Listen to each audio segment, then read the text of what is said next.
It was an autumn evening in New York City, and the streets hummed with their usual vibrancy. But for Taylor Swift, the energy that once fueled her creativity felt distant, almost unreachable. The last few months had been a whirlwind: sold-out tours, relentless press appearances, and the constant pressure to live up to her own legacy. Tonight, for the first time in what felt like years, she had no schedule to follow, no cameras pointed in her direction, and no one expecting her to perform. Wrapped in a simple beige coat and a yellow scarf, she wandered the city streets aimlessly, searching for solace in its chaos. Her footsteps were slow, deliberate, as though each one was a small rebellion against the pace of her usual life. The cold air nipped at her cheeks, and she welcomed the sharp sensation, letting it pull her further into the present moment. Yet, inside, a heavy fog of exhaustion lingered, a deep, bone-weary fatigue that went beyond the physical. As Taylor turned a corner, her thoughts were interrupted by a sound that stopped her in her tracks.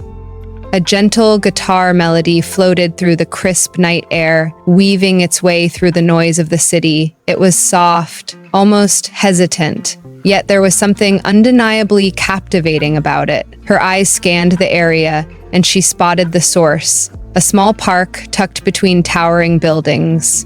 From a distance, she could see a lone figure sitting on a weathered wooden bench beneath the warm glow of a street lamp.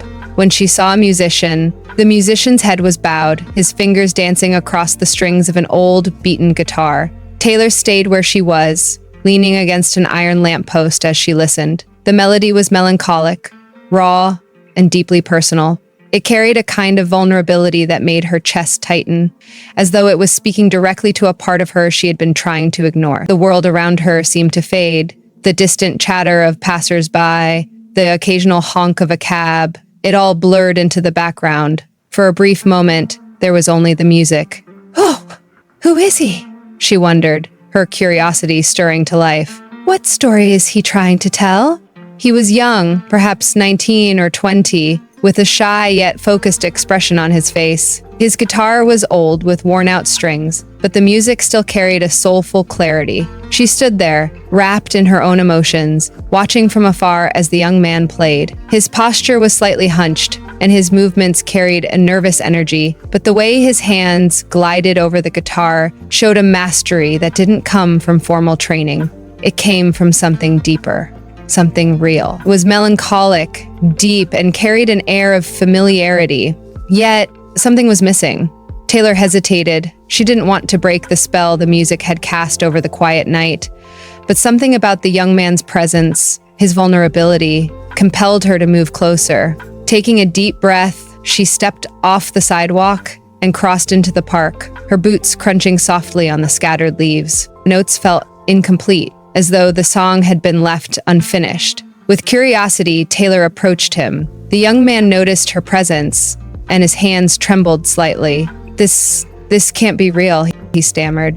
"Are you Taylor Swift?"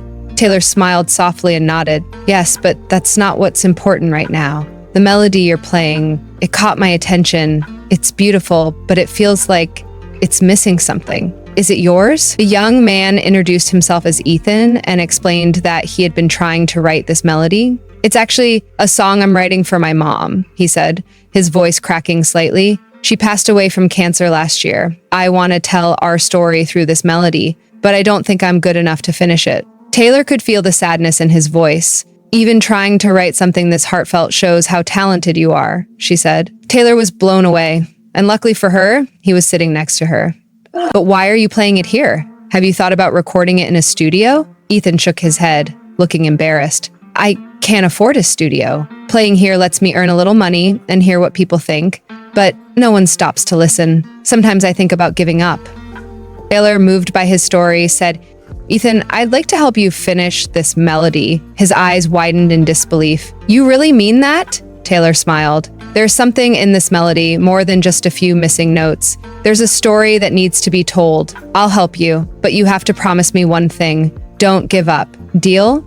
A few days later, Taylor invited Ethan to her studio. At first, he was nervous, but Taylor's warm and encouraging demeanor put him at ease. Together, they revisited the melody from start to finish. Taylor added layers to the composition, incorporating Ethan's memories of his mother into the song. She also shared songwriting tips to help him express his emotions more vividly.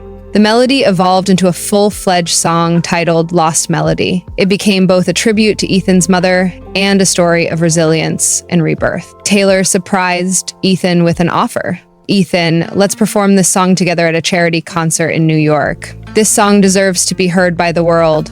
Ethan hesitated, "But I'm not ready," he said nervously. Taylor smiled. "I believe in you, and I know your mom would be proud." Weeks later, the big night arrived. Ethan stepped onto the stage with Taylor by his side. Under the bright spotlights, he played the melody he had written for his mother, now accompanied by Taylor's voice and the cheers of thousands in the audience. By the end of the song, the crowd erupted in applause. Ethan couldn't hold back his tears. In that moment, not only had his melody reached the world, but it had also brought his mother's memory to life in a profound way. The performance changed Ethan's life. The song was released on digital platforms and garnered widespread acclaim. With Taylor's mentorship, Ethan began to establish himself in the music industry. This story highlights how recognizing and nurturing talent can create life-changing opportunities. Taylor didn't just help Ethan complete a song, she helped him rewrite his future. The story leaves an inspiring message for viewers. Never overlook the talents you encounter.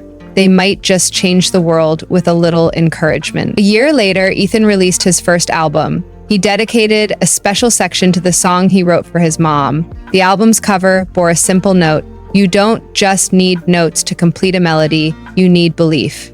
Thank you, Taylor Swift. It was a truly emotional story. Subscribe for more of these stories.